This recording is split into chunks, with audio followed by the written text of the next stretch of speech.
नमस्कार दोस्तों, स्वागत है आप सभी लोगों का एक बार फिर वेरिएंस अकेडमी चैनल पर। आज है 11 जनवरी और 11 जनवरी से रिलेटेड जितने भी मोस्ट इम्पोर्टेंट क्वेश्चन हैं वो इस वीडियो में डिस्कस करते हैं। तो चलिए शुरू करते हैं। आज का पहला क्वेश्चन, हाल ही में किस राज्य सरकार ने पार्थ योजना शुरू की है? तो इसका सही आंसर है मध्य प्रदेश राज्य सरकार ने शुरू की है। पार्थ की क्या फुल फॉर्म होती है? पार्थ का मतलब होता है police, army, recruitment, training and हुनर, इसकी फुल फॉर्म होती है।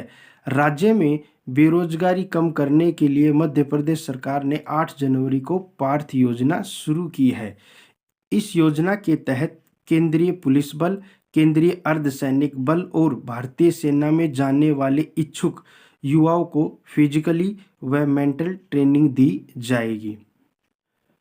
प्रधानमंत्री रोजगार योजना कब शुरू की गई थी? 1993 में शुरू की गई थी। प्रधानमंत्री रोजगार योजना कौन सी पंचवर्षीय योजना में शुरू की गई थी? तो इसका सही आंसर है 8वीं पंचवर्षीय योजना में शुरू की गई थी। अगर हम मध्य प्रदेश के बारे में अगर हम बात करें तो इसकी राजधानी भोपाल होती है और सीएम मोहन यादव है। गवर्नर मंगू भाई छगन भाई पटेल यहाँ के गवर्नर है। देश की पहली सोलर सिटी कहाँ पर है? सांची में है। देश का 57वां टाइगर रिजर्व कौन सा बना है? रातापानी मध्य प्रदेश में बनाया गया है। प्रधानमंत्री नरेंद्र मोदी ने केन बेतवा लिंक परियोजना की आधारशिला कहाँ पर रखी है? तो इसका सही आंसर है मध्य प्रदेश में रखी है। हाल ही में बीमा सखी योजना शुरू करने वाला दूसरा राज्य कौन सा बना है? तो इसका सही आंसर है गोवा। इस बीमा सखी योजना को पहली बार पलवल में लागू किया गया था। यह एलआईसी के द्वारा शुरू की जाने वाली एक पहल है। 18 से 70 साल की महिलाएं इसमें भाग ले सकती हैं। इसमें 10वीं पास कंपलसरी होती है। शुरू में 3 साल की ट्रेनिंग दी जाएगी। पहले वर्ष 7,000 रुपये दिए जाएंगे, दूसरे वर्ष 6,000 रुपये दिए जाएंगे और तीसरे वर्ष 5,000 रुपये दिए जाएंगे ट्रेनिंग के दौरान। अगर हम गोवा की बात करें, गोवा की राजधानी पणजी होती है।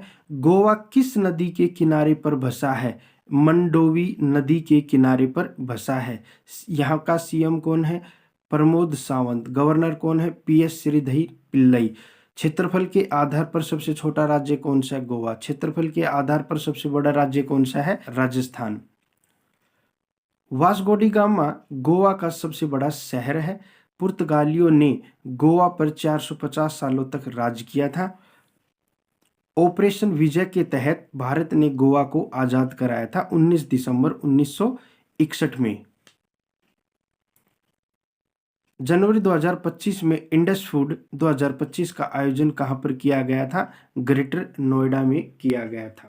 इंडस फूड यह भारत का एक प्रमुख इंटरनेशनल फूड ट्रेड फेयर है। भारत दुनिया में फूड निर्यात का 7वां सबसे बड़ा देश है। इस बार इसका आयोजन 8 जनवरी से लेकर 10 जनवरी के बीच में किया गया है। इस बार का यह 8वां संस्करण है। हाल ही में किस राज्य ने गरुड़क्षी ऑनलाइन एफआईआर प्रणाली शुरू की है? तो इसका सही आंसर है कर्नाटक। इसे world life trust of India के सहयोग से विकसित किया गया है।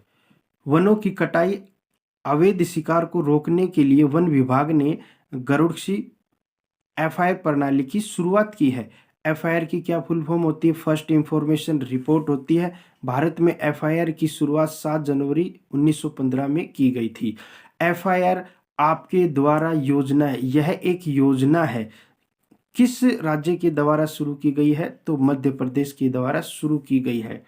अगर हम कर्नाटक के बारे में बात करें, कर्नाटक की राजधानी बेंगलुरु है। सीएम सिद्धारमैया है। गवर्नर कौन है? थावरचंद गहलोत है। सर्वाधिक इलेक्ट्रॉनिक व्हीकल चार्जिंग स्टेशन वाला पहला राज्य कौन सा बना है? तो सही आंसर है कर्नाटक।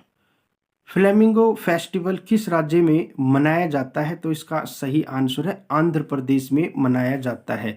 यह उत्सव हर साल पर्यटन को बढ़ावा देने के लिए मनाया जाता है। फ्लेमिंगो फेस्टिवल आंध्र प्रदेश के तिरुपति जिले में 18 से 20 जनवरी तक मनाया जाएगा।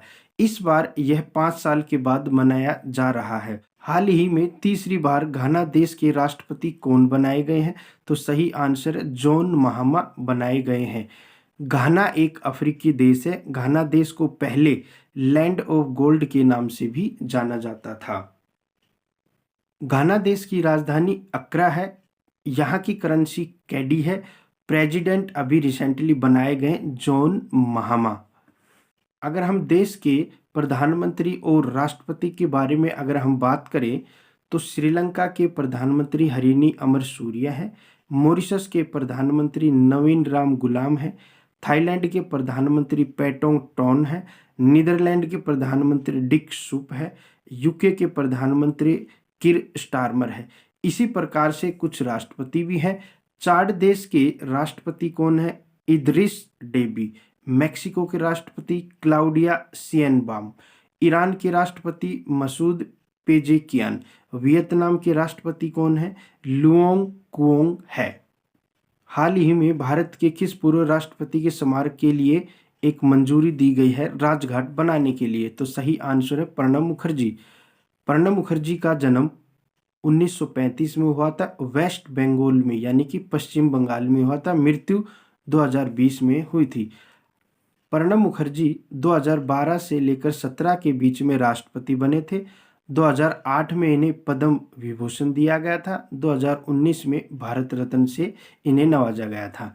प्रणब मुखर्जी की अगर हम कुछ इम्पोर्टेंट बुक के बारे में देखें तो इनकी बुक थी beyond survival, the turbulent year, the coalition year और द ड्रामेटिक डिकेड। इनकी ये कुछ प्रसिद्ध बुक थी।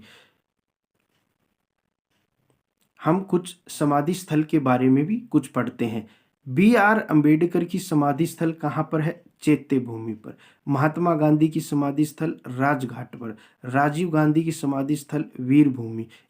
इंदिरा गांधी की समाधि स्थल शक्ति स्थल पर। लाल बहादुर की समाधि स्थल विजय घाट पर बनाई गई है।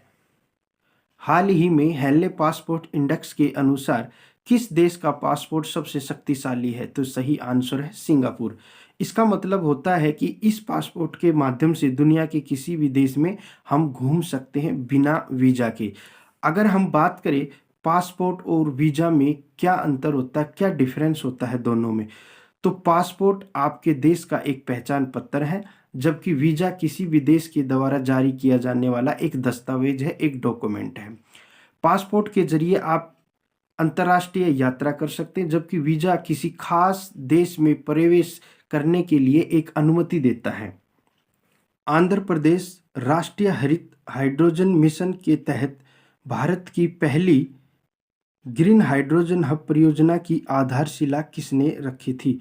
तो इसका सही आंसर है नरेंद्र मोदी। यह हाइड्रोजन हब 8 जनवरी 2025 को NTPC ग्रीन एनर्जी लिमिटेड के द्वारा स्थापित की गई थी। हाल ही में भारत सरकार ने ई श्रम पोर्टल को कुल कितनी भाषाओं में विकसित किया है? तो इसका सही आंसर है 22 भाषाओं में विकसित किया गया है, क्योंकि हम जानते हैं भारतीय संविधान की 8वीं अनुसूची में 22 भाषाओं का जिक्र किया गया है। तो बस आज के लिए इतना ही। कल फिर मिलते हैं नेक्स्ट वीडियो में। तब तक के लिए जय हिंद, जय भारत।